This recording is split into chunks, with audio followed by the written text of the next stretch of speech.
NCPCR summoned YouTube's policy head India in the on the challenge videos which are circulating now on the social media platform. We are joined by NCPCR chairman Priyank Kanungo. Kanungo sir, when exactly did you get those saw those videos, and did you receive the complaints on the basis of which you have summoned the YouTube policy head? देखिए, commission में हम लोगों के पास ये काम है कि बच्चों का किसी भी प्रकार से जहाँ शोषण हो रहा है उसको रोकें, ऐसे गुनाहों का पता करें। इसी प्रोसेस के अंदर जो वीडियोस हमारी नज़र में, हमारी कमीशन की इंटरनल टीम की नज़र में आए, हमने तत्काल उनके बारे में पुलिस को जानकारी दी, जो कि पॉक्सो एक्ट का मैंडेट है। यूट्यूब पे इतने वाहियात वीडियोस हैं जिसमें माँ और बेटों के संबंधों के बीच में यौन उत्प्रेरणा को प्रदर्शित किया गया है, और ताज्जुब की बात यह है, सबसे घृणित अपराध ये है कि YouTube ऐसे वीडियोस को मोनेटाइज कर रहा है। ऐसे वीडियोस डालने पे लोग पैसे कमा रहे हैं जब माँ और बच्चे के बीच में यौन शोषण का अपराध हो रहा है। ये फर्दर इन्वेस्टिगेशन का विषय है कि ये वाकई में माँ और बच्चे हैं या इस प्रकार भोले भाले एडोलेसेंट एज के लड़कों का दुरुपयोग किया जा रहा है कतिपय आपराधिक तत्वों द्वारा। अगर ये माँ भी है तो भी ये पॉक्सो का वायलेशन है। हमने संबंधित राज्य सरकारों को FIR दर्ज करने के लिए लिखा। हमने YouTube के जो पॉलिसी हेड हैं इंडिया के, उनको समन करके बुलाया है कि ऐसे बाकी सभी खातों और चैनल्स की जानकारी हमको दें। हमको अभी जानकारी प्राप्त ये हुई है कि महाराष्ट्र राज्य में हमने निवेदन किया था सभी राज्य सरकारों से। वहाँ के उप मुख्यमंत्री एवं गृह मंत्री देवेंद्र फडणवीस जी ने इस बात को बेहद गंभीरता से लिया है, और मुंबई की साइबर क्राइम पुलिस ने एक FIR दर्ज की है। Section 15, section 19, section 15 and 19 of POCSO act, section 509 of IPC and section 67 of IT act में, जिसमें संबंधित वीडियो बनाने वाले और YouTube के कंट्री हेड को आरोपी बनाया गया है। हमने सभी राज्यों से, उत्तराखंड हो या मध्य प्रदेश हो या जो दिल्ली हो, सभी राज्यों की पुलिस को इस बारे में लिखा हुआ है। मैं आशा करता हूं कि जिस प्रकार महाराष्ट्र राज्य के गृह मंत्री के सख्त निर्देशों का पालन पुलिस ने किया है, वैसे सभी संबंधित राज्यों के पुलिस अधिकारी कानून का पालन करेंगे और ऐसे अपराधियों को जेल पहुंचाने का काम करेंगे। प्रियांक सर, सबसे पहले आपके नोन में कब ये, आपके संज्ञान में कब ये आया कि YouTube पे इस तरह के वीडियोस डल रहे हैं? क्योंकि ये जो चैलेंज है, हक चैलेंज, बहुत दिनों से चल रहा है। ये कब से वीडियोस डल रहे हैं और ये मोनेटाइज कब से चालू है? क्या कोई कंप्लेंट रिसीव हुई थी आपको? ये केवल हक चैलेंज नहीं है। आप कल्पना करिए विभत्सता की, ये माँ और बेटे का लिप लॉक चैलेंज भी है। ये लोग समाज में रहने लायक हैं ही नहीं।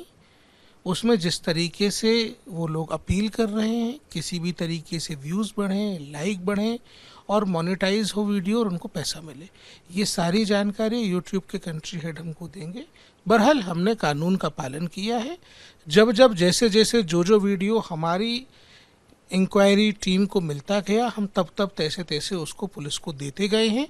मैं धन्यवाद करूँगा पुनः महाराष्ट्र सरकार का, महाराष्ट्र पुलिस का, जिन्होंने इस मामले में पहली FIR दर्ज की है। मुझे अपेक्षा है देश के अन्य राज्य भी FIR दर्ज करने में तत्परता दिखाएंगे। प्रियांक जी, क्या इसमें जेल जाने तक का भी प्रावधान है? क्या ये इतना गंभीर जुर्म है कि इसमें जेल भी जाया जा सकता है? धारा 15 पॉक्सो एक्ट की ये बात तय करती है कि पोर्नोग्राफिक कंटेंट कोई स्टोरेज ना करे। धारा 67 ये तय करती है कि कोई उसको बेचे ना जिसमें बच्चों के साथ पोर्नोग्राफिक कंटेंट बनाया गया हो। धारा 19 ये तय करती है कि इस मामले में उनको पुलिस को FIR करनी चाहिए थी। ये सब कुछ उन्होंने नहीं किया है। और पोर्नोग्राफिक कंटेंट बनाना, बेचना, स्टोर करना, अपने प्लेटफॉर्म का उपयोग उसके लिए होने देना भारत में अपराध है।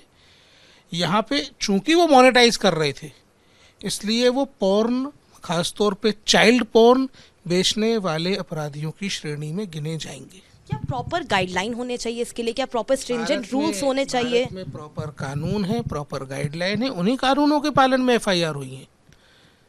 अगर नहीं मानेंगे तो रोज FIR दर्ज होंगी और जेल में ही रहना पड़ेगा। इस तरह के और भी सारे सोशल मीडिया प्लेटफॉर्म होंगे, क्या उन पर भी NCPCR की नज़र है? किसी को भी नहीं छोड़ा जाएगा। हमारे स्कैनर में सभी हैं, आपको धीरे धीरे पता चलता जाएगा। जैसे जैसे मुकदमे दर्ज होते जाएंगे आपके सामने आता जाएगा। हम सभी प्लेटफॉर्म्स के बारे में राज्यों की पुलिस को लगातार इन्फॉर्म कर रहे हैं। So the first FIR in this contest of the indecent videos have been registered in Maharashtra by the Cyber Police of Maharashtra, where the FIR clearly indicates that the several sections of IPC and the sections of the POCSO have also been registered against YouTube India head. Harsha Chandwani along with video journalist Vivek for Republic TV. NCPCR summoned YouTube's policy head India in the on the challenge videos which are circulating now on the social media platform. We are joined by NCPCR chairman Priyank Kanungo. Kanungo sir, when exactly did you get those saw those videos, and did you receive the complaints on the basis of which you have summoned the YouTube policy head? देखिए, commission में हम लोगों के पास ये काम है कि बच्चों का किसी भी प्रकार से जहाँ शोषण हो रहा है उसको रोकें, ऐसे गुनाहों का पता करें। इसी प्रोसेस के अंदर जो वीडियोस हमारी नज़र में, हमारी कमीशन की इंटरनल टीम की नज़र में आए, हमने तत्काल उनके बारे में पुलिस को जानकारी दी, जो कि पॉक्सो एक्ट का मैंडेट है।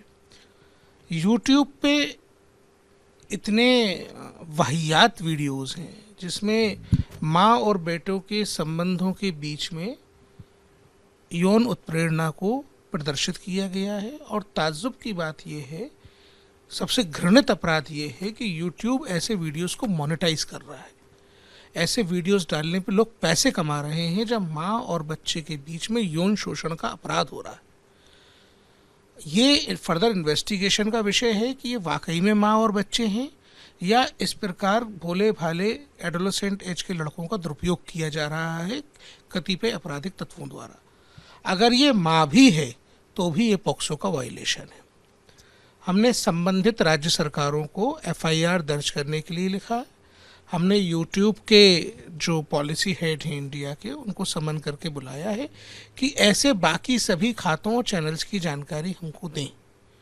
हमको अभी जानकारी प्राप्त ये हुई है कि महाराष्ट्र राज्य में हमने निवेदन किया था सभी राज्य सरकारों से। वहाँ के उप मुख्यमंत्री एवं गृह मंत्री देवेंद्र फडणवीस जी ने इस बात को बेहद गंभीरता से लिया है, और मुंबई की साइबर क्राइम पुलिस ने एक एफआईआर दर्ज की है। Section 15, section 19, section 15 and 19 of POCSO act, section 509 of IPC and section 67 of IT act में, जिसमें संबंधित वीडियो बनाने वाले और यूट्यूब के कंट्री हेड को आरोपी बनाया गया है। हमने सभी राज्यों से, उत्तराखंड हो या मध्य प्रदेश हो या जो दिल्ली हो, सभी राज्यों की पुलिस को इस बारे में लिखा हुआ है। मैं आशा करता हूं कि जिस प्रकार महाराष्ट्र राज्य के गृह मंत्री के सख्त निर्देशों का पालन पुलिस ने किया है, वैसे सभी संबंधित राज्यों के पुलिस अधिकारी कानून का पालन करेंगे और ऐसे अपराधियों को जेल पहुंचाने का काम करेंगे। प्रियांक सर, सबसे पहले आपके नोन में कब ये, आपके संज्ञान में कब ये आया कि यूट्यूब पे इस तरह के वीडियोस डल रहे हैं? क्योंकि ये जो चैलेंज है,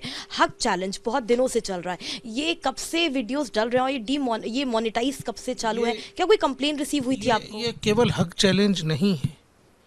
आप कल्पना करिए विभत्सता की, ये माँ और बेटे का लिप लॉक चैलेंज भी है। ये लोग समाज में रहने लायक हैं ही नहीं।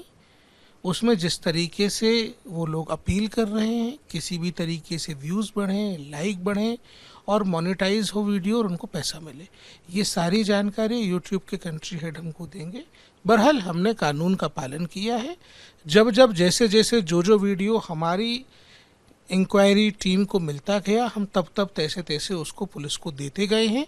मैं धन्यवाद करूँगा पुनः महाराष्ट्र सरकार का, महाराष्ट्र पुलिस का, जिन्होंने इस मामले में पहली एफआईआर दर्ज की है। मुझे अपेक्षा है देश के अन्य राज्य भी एफआईआर दर्ज करने में तत्परता दिखाएंगे। प्रियांक जी, क्या इसमें जेल जाने तक का भी प्रावधान है? क्या ये इतना गंभीर जुर्म है कि इसमें जेल भी जाया जा सकता है? धारा 15 पॉक्सो एक्ट की ये बात तय करती है कि पोर्नोग्राफिक कंटेंट कोई स्टोरेज ना करे। धारा 67 ये तय करती है कि कोई उसको बेचे ना जिसमें बच्चों के साथ पोर्नोग्राफिक कंटेंट बनाया गया हो।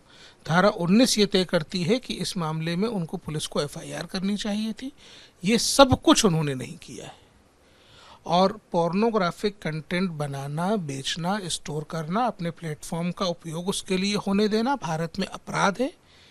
यहाँ पे चूंकि वो मोनेटाइज कर रहे थे, इसलिए वो पोर्न, खासतौर पे चाइल्ड पोर्न बेचने वाले अपराधियों की श्रेणी में गिने जाएंगे। क्या प्रॉपर गाइडलाइन होने चाहिए इसके लिए? क्या प्रॉपर स्ट्रिंजेंट भारत में- रूल्स होने चाहिए? भारत में प्रॉपर कानून है, प्रॉपर गाइडलाइन है, उन्हीं कानूनों के पालन में एफआईआर हुई है।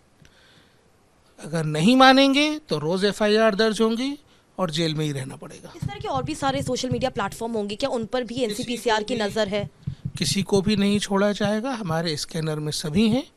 आपको धीरे धीरे पता चलता जाएगा, जैसे जैसे मुकदमे दर्ज होते जाएंगे आपके सामने आता जाएगा।